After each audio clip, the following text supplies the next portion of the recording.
So, students, today we have done shadows in the school, and those who have not attended the school, this lecture is for them, or you can revise this also. So, shadows. Shadow formation is the application of light, that light travels in a straight path. तो if light travels in straight path, तो अगर light के path में कोई hindrance आती है, कोई भी ऑब्स्टेकल आती है या कोई रुकावट आती है, तो वो वहीं रुक जाएगी और उससे रिफ्लेक्ट बैक हो जाएगी. It will not cross it, इसको क्रॉस करके या दूर होके नहीं जाएगी.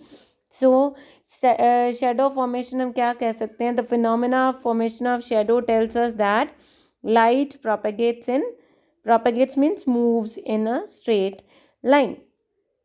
ठीक है. So shadows are formed because light moves along a straight line path, और वो अपना पाथ चेंज नहीं कर सकती. अगर पाथ बेंड कर सकती होती तो फिर वो उनको क्रॉस करके आगे मोड़ तोड़ के चली जाती है ना, बट वो नहीं, ऐसा नहीं करती, बिल्कुल सीधी होती है, इस वजह से वो वहीं से वापस हो जाती है. So for formation of shadow we need three main things, that is a source of light. एक ऐसा सोर्स लाइट का जिससे लाइट आ रही है, एक ऑपेक ऑब्जेक्ट जिसके थ्रू लाइट पास नहीं कर सकती. ट्रांसपेरेंट से तो हम आगे पीछे देख सकते हैं ना, तो उसकी शेडो दूसरी तरीके की बनती है, शेडो भी ट्रांसलूसेंसी होती है उसकी. Then the third is the screen to obtain the shadow. Screen means जैसे आपकी शेडो कहीं पे भी बन रही है, आप देखते हो कि सुबह के टाइम पे आपकी लंबी सी शेडो बनती है, रात के टाइम पे आपकी लंबी सी शेडो बनती है, शाम के टाइम पे. एंड अगर आप दिन में देखोगे या सुबह 12-1 बजे के आसपास देखोगे, तो उस टाइम आपकी शेडो छोटी होती है ना. तो इट डिपेंड्स कि वो हमारी जो प्लेसमेंट है वो सोर्स ऑफ लाइट से कैसे है, कितनी दूर है, कितनी पास है, बिल्कुल उसके नीचे है या एक एंगल पे है, तो उसी अकॉर्डिंग शेडो बनती है. ठीक है जी.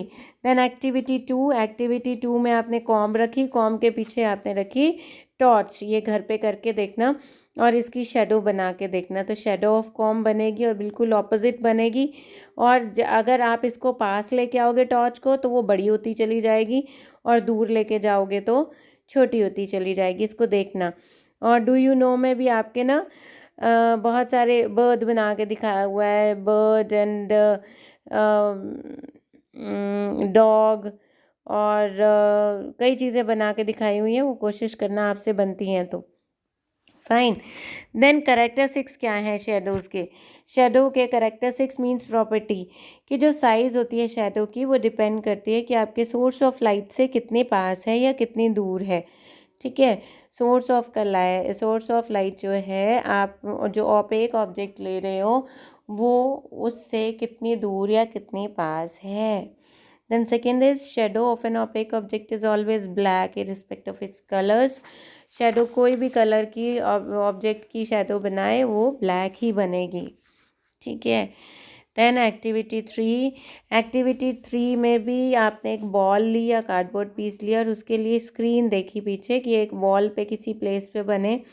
फिर आपने, जब ये कार्डबोर्ड पीस काफ़ी दूर है ए में, किससे? टॉर्च से, तो आपने देखा कि वो उसका शेडो का साइज़ कितना बन रहा है. ठीक है. उससे बड़ा बना, लेकिन नॉट दैट मच बिगर. लेकिन अगर आप इस बॉल को टॉर्च के जितने पास लेते जाओगे, वो शेडो उसकी उतनी बड़ी होती चली जाएगी. क्यों? क्योंकि जो लाइट सोर्स का जो पाथ है वो उतना पाथ उसको कवर कर देता है. जो रास्ता है लाइट क्रॉस करने का, वो उतना ज़्यादा उसको कवर करती जाती है बॉल, जिस वजह से उसके रास्ते में ऑब्स्टेकल बड़ी होती चली जाती है एंड शेडो भी बड़ी होती चली जाती है. I hope that it is clear to you. और शेडो जो होगी वो ब्लैक ही होगी, चाहे किसी भी कलर का कार्डबोर्ड या बॉल ले लीजिए. फाइन. देन एक टॉपिक है आपका solar eclipse and lunar eclipse. Solar eclipse हमने सूर्य ग्रहण के नाम से सुना हुआ है, ल्यूनर एक्लिप्स आपने चंद्र ग्रहण के नाम से सुना हुआ है.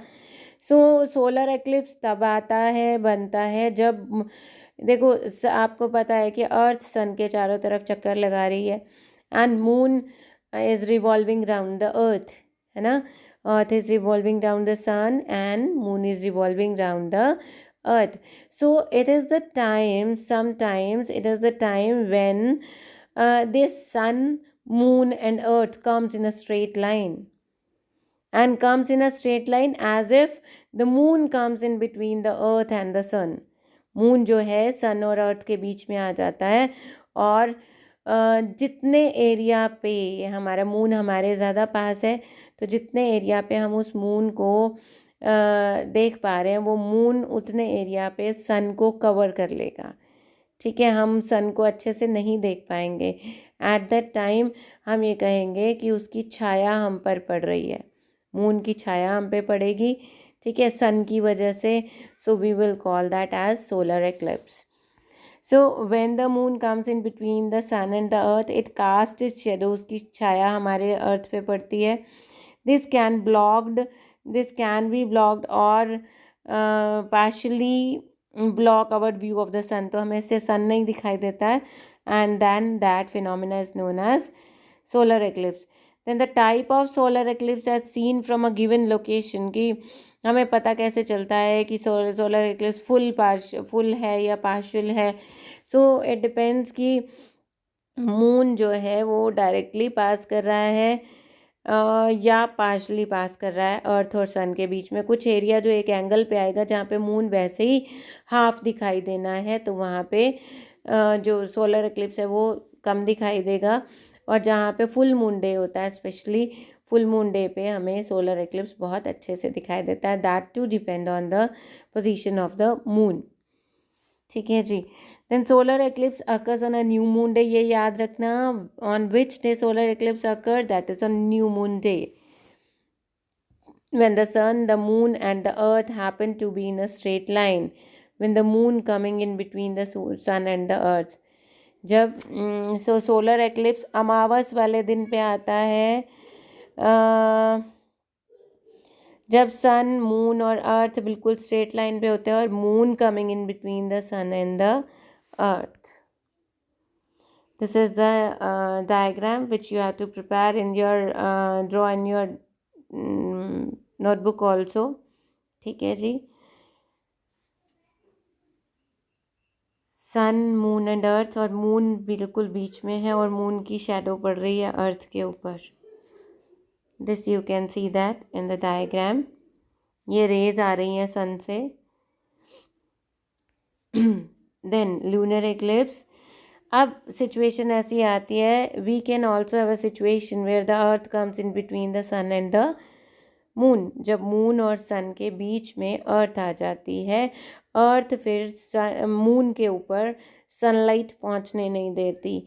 अर्थ ब्लॉक कर देती है सनलाइट को, and cast its shadow on the moon, और मून पे उसकी शेडो पड़ने लगती है. तब हम कहते हैं कि ल्यूनर इक्लिप्स या चंद्र ग्रहण लग गया है. और चंद्र ग्रहण लगता है फुल मून डे पे, मीन्स पूर्णमासी के दिन चंद्र ग्रहण लगता है. और अमावस के दिन जब बिल्कुल नया मून निकलने वाला होता है, अगले दिन बिल्कुल मून नहीं होता, उस दिन लगता है सोलर एक्लिप्स. ठीक है. Then we then talk of a lunar eclipse. This type of eclipse occur on a full moon day, when the sun, the earth and the moon happen to be in straight line. और बीच में कौन आया? अर्थ आई. अर्थ आएगी बीच में, तभी तो moon के ऊपर छाया जाएगी ना. एंड देन मून के ऊपर छाया का मतलब है चंद्र ग्रहण लग जाना. ठीक है. और धीरे धीरे मूव करते करते जब वो हमारे उस शेडो से बाहर आ जाएगा, देन वो मून के ऊपर शेडो, वो सनलाइट पड़ने लग जाएंगी, and it becomes visible afterwards. तो ये कुछ टाइम के लिए लगता है सोलर एक्लिप्स या ल्यूनर एक्लिप्स. तो जैसे ही वो घूमते घूमते आगे चला जाता है अपनी पोजीशन के, तो वो एक्लिप्स ख़त्म हो जाता है. I hope that it is very clear to you.